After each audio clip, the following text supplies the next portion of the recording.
আসসালামু আলাইকুম। বাংলাদেশ সময় এখন অনেক রাত। তারপরেও খুব জরুরি একটি বিষয় নিয়ে আপনাদের সামনে আসতে হলো। যারা জেগে আছেন তারা তো থাকবেনই। যারা সকালে এই ভিডিওটা দেখবেন আপনাদেরকে খুব করুণ কিছু দৃশ্য দেখাতে চাই। শহীদ মিনারে আজকে বিডিআরের যেসব জওয়ানরা এখন পর্যন্ত জেলখানায় বন্দী আছে, শেখ হাসিনার অবিচারের মাধ্যমে ৬ মাস পার হয়েছে তাদেরকে এখন পর্যন্ত আটকে রাখার জন্য এই আসিফ নজরুল গং, ভারত এবং প্রথম আলোর যেই দোসর এখন পর্যন্ত সরকারের ভেতরে আছে তারা কত ধরনের চেষ্টা প্রচেষ্টা চালিয়ে যাচ্ছে সেটার একটু নমুনা আপনাদেরকে এখন আমি দেখাইতে চাই।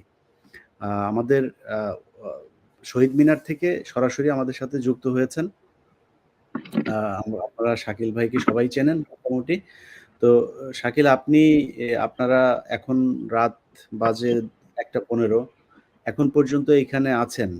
মানে কি হচ্ছে কি শহীদ মিনারে এটা একটু বলেন এখানকার সর্বশেষ আসলে পরিস্থিতি। আমরা আগামীকালকে আমাদের যে জামিন শুনানি ছিল বা আছে সেটার জন্যই আসলে আমরা এখন অবস্থান করতেছি যে ন্যায় বিচারের জন্য অবস্থান করতেছি। এখানে পুরো বাংলাদেশ থেকে জেলবন্দি পরিবারের সদস্যরা আসছেন। আহ, তারা এই নিরপরাধ বিডিআর সদস্যদের মুক্তির জন্য আজকে আসছেন, কিন্তু সকাল থেকে নাটকের পর নাটক দেখতেছি। গত 28 নভেম্বর যেই প্রজ্ঞাপনের অজুহাত দেখে আমাদের কোর্টের ডেট পিছিয়ে ছিল, ঠিক সেই অজুহাতটাই এখনো দেখানো হচ্ছিল। আমরা 10:30 সাড়ে 10টার দিকে জানলাম যে আমরা 8টা বা সাড়ে 8টার দিকে আমরা নিউজে দেখলাম যে আমাদের কোর্টটা কেরানীগঞ্জে হবে। আবার 10:30টার দিকে জানতেছি কোর্ট হবে না। আবার কিছুক্ষণ আগে আমরা একটা প্রজ্ঞাপনের ছবি পেলাম যেখানে লেখা আছে কেরানীগঞ্জ, কিন্তু চিফ প্রসিকিউটর নাকি সাংবাদিকদের বলেছেন যে সেটা কোর্টটা হবে আহ আলিয়া মাদ্রাসায়। তাহলে নতুন যে প্রজ্ঞাপন দিয়েছে আজকে 8 তারিখের ডেটে, সেখানে হচ্ছে কেরানীগঞ্জ, তারপর আবার বলতেছে আলিয়া মাদ্রাসা। একবার বললেও হবে না। তাহলে এই বিচারের নামে যে আসলে 16 বছরের বিচার করে নাই তৎকালীন সরকার তার ষড়যন্ত্রের অংশ হিসেবে, তাহলে এখনো কেন তারা এই বিচার করতে এই বিচার করতে তাদের এত অনীহা? এই পিলখানা হত্যাকাণ্ডের ন্যায় বিচার প্রতিষ্ঠা করতে তাদের কেন এত অনীহা? জাতির কাছে আমার প্রশ্ন, এই নিরপরাধ বিডিআর সদস্যদের মুক্তি দিতে বা এই ন্যায় বিচার প্রতিষ্ঠা করতে তাদের এত কেন অনীহা? আমরা আপনি প্রত্যেকটা নিরপরাধ বিডিআর সদস্যের মুক্তি চাচ্ছি।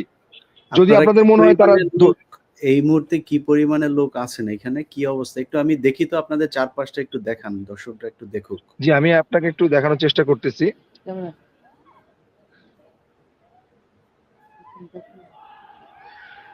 আমাকে কি দেখা যাচ্ছে কিনা আমি জানি না। জি জি জি ঠিক আছে আপনি আমাদের এইভাবে এখানে শহীদ মিনারে দেখেন, পুরো বিডিআর এর জেলবন্দি পরিবারের সদস্যরা তারা দেখেন এই খোলা আকাশের নিচে শুয়ে আছে। তাদের সাথে যে অবিচার করা হয়েছে বিচারের দাবিতে তারা আজকে এইখানে অবস্থান করতেছে। দেখেন আসলে আমরা কোন জায়গায় আছি আমরা জানি না। এই বিচারের জন্য আজকে আমাদেরকে শহীদ মিনার অবস্থান করতে হচ্ছে, যেখান থেকে জুলাই বিপ্লবের ডাক দেওয়া হয়েছিল সেখানে আমরা আবার এসে পৌঁছাইছি এই ন্যায় বিচারের জন্য। আমরাও চাই পিলখানা হত্যাকাণ্ডের ন্যায় বিচার প্রতিষ্ঠা হোক, আমরাও চাই পিলখানা হত্যাকাণ্ডের যে শহীদদের বিচার হোক, কিন্তু এই বিচারের নামে যে প্রহসন হচ্ছে, বিচার করতে যে অনীহা, বিচার করতে যে বারবার শুনানির পিছাচ্ছে, এটার অজুহাত কি? এবং রাত 10টা সাড়ে 10টা বিভিন্ন সময়ে যে তারা বিভিন্ন সময় পরিচালিত করতেছে, তারা আসলে কেন করতেছে জানি না। তাহলে আমাদের আইনজীবীরা কোথায় যাবে, কোন কোর্টে যাবে, কিভাবে যাবে, সে বিষয়গুলো কি হবে? আমরা আইন আদালত আর বুঝি না। আমরা চাই প্রত্যেকটা মানুষের মুক্তি, নিরপরাধ বিডিআরদের মুক্তি চাই। তাদের সাথে যে ইনজাস্টিস হয়েছে তাদের সে জাস্টিস আমরা ফিরে পেতে চাই। দেখেন পুরো শহীদ মিনারের কি অবস্থা দেখেন। আজকে আমরা শহীদ মিনারটা আপনাকে দেখাতে চাই। আমরা শহীদ মিনারে এখন অবস্থান করতেছি। দেখেন এখানে সবাই কিভাবে অবস্থান করতেছে, দেখেন কি দুর্বিষহ ভাবে। ওইদিকে জেলখানায় তারা শুয়ে আছে এভাবে দুর্বিষহ ভাবে, এখানে বাইরে তাদেরকে এভাবে তার পরিবারগুলোকে শুয়ে দেওয়া হয়েছে। আমরা আমাদের বাবাদের মুক্তি চাই। আমরা চাই ন্যায় বিচার প্রতিষ্ঠা হোক। আমি আসিফ নজরুল স্যার সহ আমি আমার কাছে আমার জানতে ইচ্ছে করে যে আসলে এই যে আইন মন্ত্রণালয় এই প্রজ্ঞাপন দিতে এত লেট করলো কেন, বা এই প্রজ্ঞাপন দিয়ে রাতে আবার কেন চেঞ্জ করতেছে, এটা আসলে কি কারণে হচ্ছে, কোন অজুহাতে হচ্ছে, কেন হচ্ছে, সেটা আপনাদের কাছে জানার ইচ্ছে আমাদের। আমরা চাই আগামীকালকে কিভাবে আপনারা কোর্টের ব্যবস্থা করবেন বা কিভাবে জেলবন্দীদের মুক্তি দিবেন সেটা আপনাদের বিষয়। আমরা মানবতার কোর্টে আপনাদেরকে দিয়ে দিচ্ছি, আপনারা সবাই আমাদের জন্য মুক্তির ব্যবস্থা করবেন।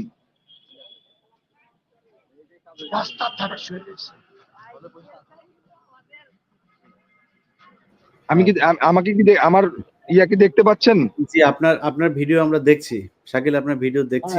জি, আমরা খোলা আকাশের নিচে সৃষ্টিকর্তার কাছে বিচার চাচ্ছি, বাংলাদেশের বিচার বিভাগের কাছে আমরা বিচার চাচ্ছি, আমরা মাননীয় আদালতের কাছে বিচার চাচ্ছি, আমরা মাননীয় উপদেষ্টার কাছে বিচার চাচ্ছি, আমরা মাননীয় আইন উপদেষ্টার কাছে বিচার চাচ্ছি। আমাদের ন্যায় বিচারটা ফিরিয়ে দেন দয়া করে।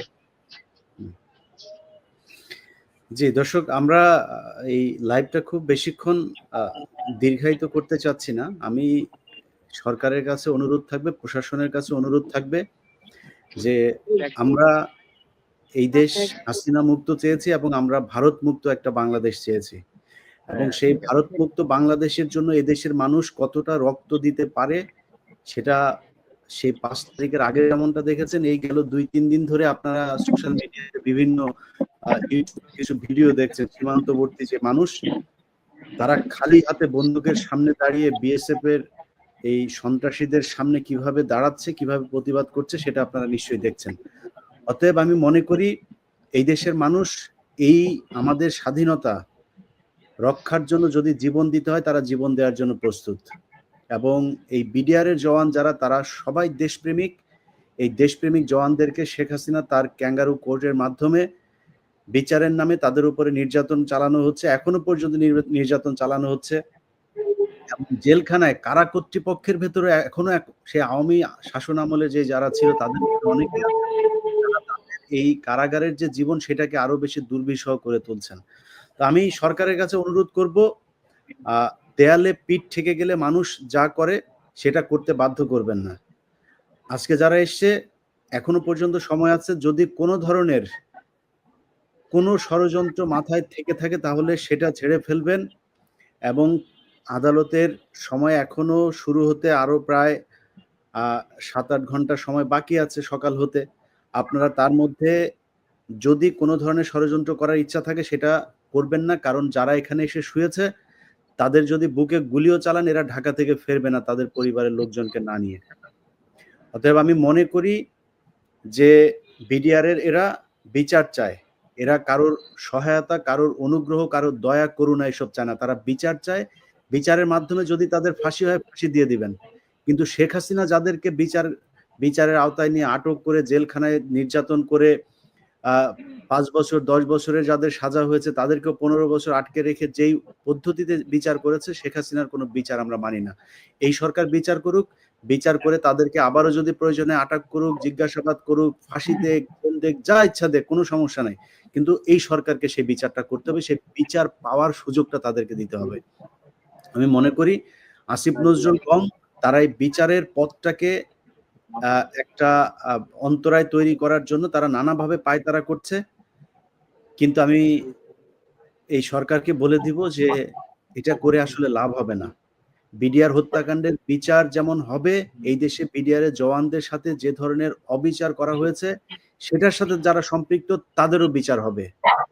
যদি আসিফ নজরুল মনে করে থাকেন যে আপনি যা মনে চায় তাই করবেন, আপনাকে কেউ কিছু করতে পারবে না, যদি প্রয়োজন হয় এই বিডিআরের সদস্যের যারা পরিবারের লোকজন আছে তাদেরকে নিয়ে এক দফা আসিফ নজরুলের পদত্যাগের দাবিতে আন্দোলন তৈরি করা হবে। সো আপনাকে আমরা খুব সম্মানের সাথে বলছি, আবারও বলছি, অনেক রাত 1:30 বাজে। এই 1:30 বাজে আপনি দেখছেন যে এই জায়গায় কিভাবে মানুষজন আপনার ঘরের কাছে সেভাবে শুয়ে আছে। সরকারের কোনো একজন, আমি কিছুক্ষণ আগে জিজ্ঞেস করলাম যে কেউ আসছিল কিনা, কেউ আসেন না। আপনারা সময় পান না একটু এসে এদেরকে বোঝানোরও সুযোগ পাইলেন না যে ভাই আপনারা যান, বাসায় গিয়ে চলে যান, আমরা সকালে দেখছি। এটা গায়ে লাগে না? সিনেমা দেখতে যাইতে সময় পান, এখানে আসতে সময় পান না? না, দেখানো হবে মজা। আপনারা যেইভাবে যাইতে চান সেইভাবেই যাবে। এই দেশের প্রতিটা মানুষ বিডিআরের পরিবারের পাশে আছে। যা দিয়ে প্রয়োজন হয় তা দিয়ে তাদের সাথে থাকবে। আপনারা যারা এখানে আছেন, আপনাদের উদ্দেশ্যে শুধু এতটুকু বলবো যে যেই কষ্ট করছেন সেই কষ্টের সাথে হয়তো আমরা আপনাদের কষ্টটা নিতে পারবো না, কিন্তু আপনাদের সাথে বাংলাদেশের মানুষের দোয়া আছে, তাদের সমর্থন আছে। তারা আপনাদের পাশে যেইভাবে প্রয়োজন, যা প্রয়োজন সেটা দিয়ে আপনাদের সাথে থাকবে ইনশাল্লাহ। কালকের দিনটা পর্যন্ত আমরা অপেক্ষা করি। এরপরে পরবর্তীতে আপনারা যে পদক্ষেপ নিতে চান, যেভাবে আপনারা এটা নিয়ে আহ, আহ, কি বলবো যে রাজপথে থাকতে চান, আপনাদের সাথে আমি অন্তত আমার জায়গা থেকে আমি একাত্মতা প্রকাশ করছি এবং আমার বিশ্বাস বাংলাদেশের মানুষও আপনাদের সাথে থাকবে। তো আমরা আজকের জন্য এখান থেকেই শেষ করি। আজিজ ভাই, আপনি কিছু বলবেন? জি বলেন। জি, আসসালামু আলাইকুম। ভাইয়া, মূল বিষয়টা হচ্ছে যে এখানে দেশবাসী এবং বিশ্ববাসী সবাই জানে যে এটা একটা ষড়যন্ত্র শিকার হয়ে এই মামলা করা হয়েছে। এই বাহিনীটাকে ডিভাইড করা হয়েছে, আলাদা করা হয়েছে ষড়যন্ত্রের মাধ্যমে। ষড়যন্ত্র করা মামলা কিভাবে এখনো চলমান থাকে এটা প্রত্যাহার চাই। কমিশনের কাজ কি? কমিশনের কাজ হচ্ছে যেখানে ন্যায় বিচার না থাকে ওইখানে নতুন করে কমিশন করে ন্যায় বিচার প্রতিষ্ঠা করা। তাহলে এই ক্যাঙ্গারু মার্কা কমিশনও দরকার নাই, আমাদের কোর্টও দরকার নাই। আমরা অবিলম্বে মুক্তি চাই। আমরা আর কোনো শব্দ না, আমরা আমাদের স্বজন ছাড়া বাড়ি ফিরবো না ভাই। এটা এক এবং অদ্বিতীয় কথা। এক কথা এবং অদ্বিতীয় কথা হচ্ছে আমরা আমাদের স্বজন ছাড়া, বাবা ছাড়া আমরা যাব না। এটাই দেশবাসীকে জানালাম যে আমাদের সাথে যে 17 বছর ধরে অবিচার হয়েছে, জেলকোট অনুযায়ী আজকে 22 বছর যাবত আমার বাবা চাচারা এখনো জেলখানায়।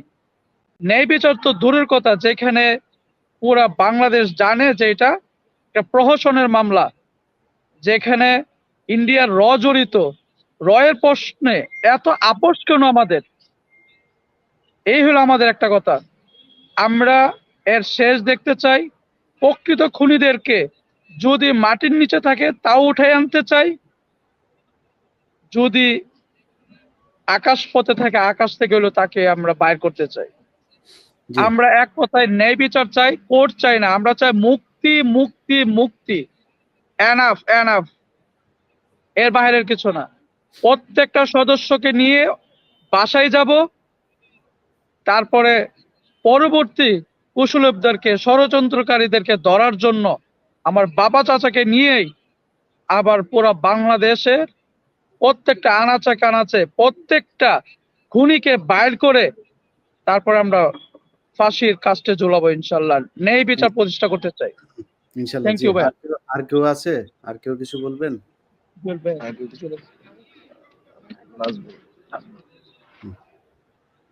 আসসালামু আলাইকুম স্যার। আসসালাম। আমরা মূলত 16 বছর ধরে বিনা অপরাধে চাকরি যাওয়ার পরে অনবেতর জীবনযাপন করতেছি। আমাদের সন্তান সন্তান নিয়ে একবারে রাস্তায় বসে গেছে স্যার। কি এক বিদ্রোহ তকমাদা দিছে, কিছু জানি না শুনি না। পিলখানার বাইরে ছিলাম, কিছু বলতেও পারবো না। কোথাও গেলে একটা নিম্নমানের কোম্পানি চাকরি এটাও পাই না স্যার। একটা নাইট গার্ডের চাকরি করতাম, এখানকে আমাদেরকে বলে আমরা নাকি বিদ্রোহী। এখন স্যার বউ বাচ্চা নিয়ে পথে বসে গেছি। এখন স্যার এইভাবে মারাচ্ছে, আমাদেরকে মেরে ফেলেন। আমরা এটাই চাচ্ছি স্যার, আমাদের আর কিছু চাওয়ার নাই স্যার। আমাদেরকে সরকার বাহাদুর আমাদেরকে মেরে ফেলুক, এছাড়া আমাদেরকে স্যার বিদ্রোহ তকমাদেরকে আমাদের মুক্ত করা হোক। হুম, আপনাদের সাথে এখন পর্যন্ত সরকারের কেউ আসে নাই না? সরকারের কেউ কে এসেছিল? না, আমাদের সাথে সরকারের কেউ যোগাযোগ করে। আমরা দুপুরের দিকে মাননীয় প্রধান উপদেষ্টার সাথে দেখা করার জন্য গিয়েছিলাম, কিন্তু তার সাক্ষাৎ আমরা পাই নাই। উনি ছিলেন না বাসভবনে, ব্যস্ততার কারণে আমরা একটু সাক্ষাৎ পাই নাই। আমরা তাদেরকে স্মারকলিপি দিয়ে আসছি।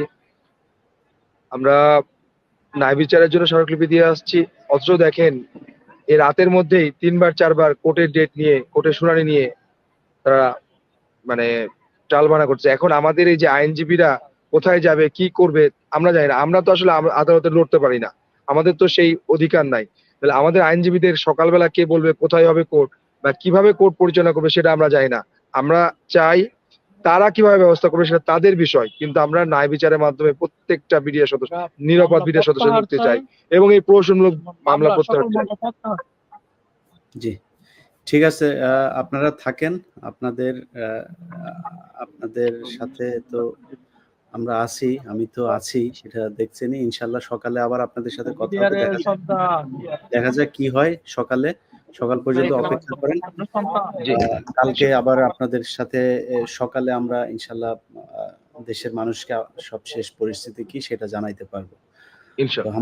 আমাদের দেশের, আমার এই ভিডিও আমি জানি না, আমাদের দেশের গণমাধ্যমের মালিক, গণমাধ্যমের মানে নিউজ রুমে যারা বিভিন্ন দায়িত্বে, গুরুত্বপূর্ণ দায়িত্বে আছেন,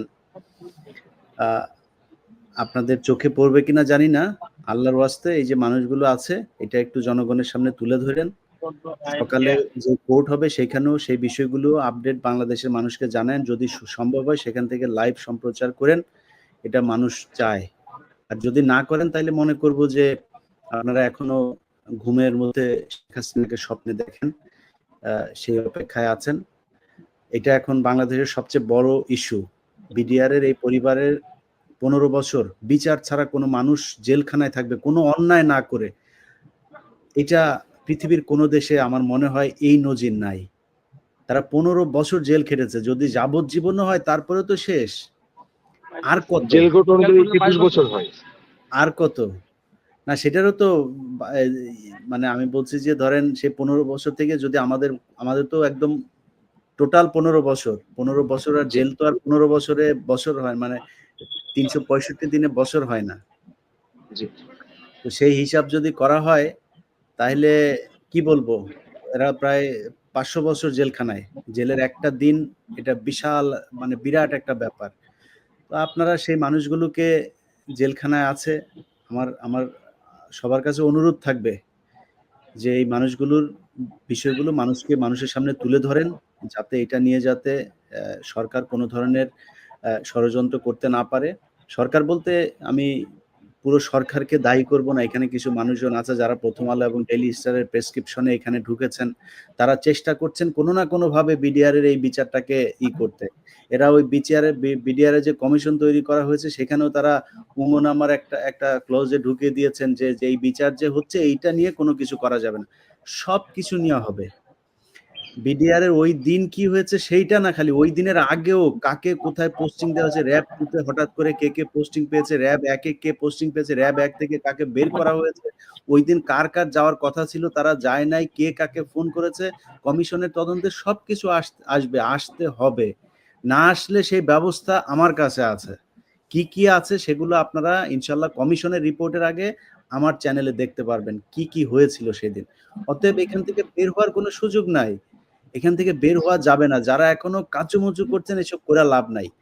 বরং পাবলিকের কাছে গণধোলাই খাবেন। এই গণধোলাই খাওয়ার আগে বিডিআর এর এই সদস্যদের সাথে ন্যায় বিচার পাওয়ার জন্য যা করার দরকার সেটা করার ব্যবস্থা করেন। যাই হোক, কালকে কথা হবে আপনাদের সাথে। ভালো থাকবেন।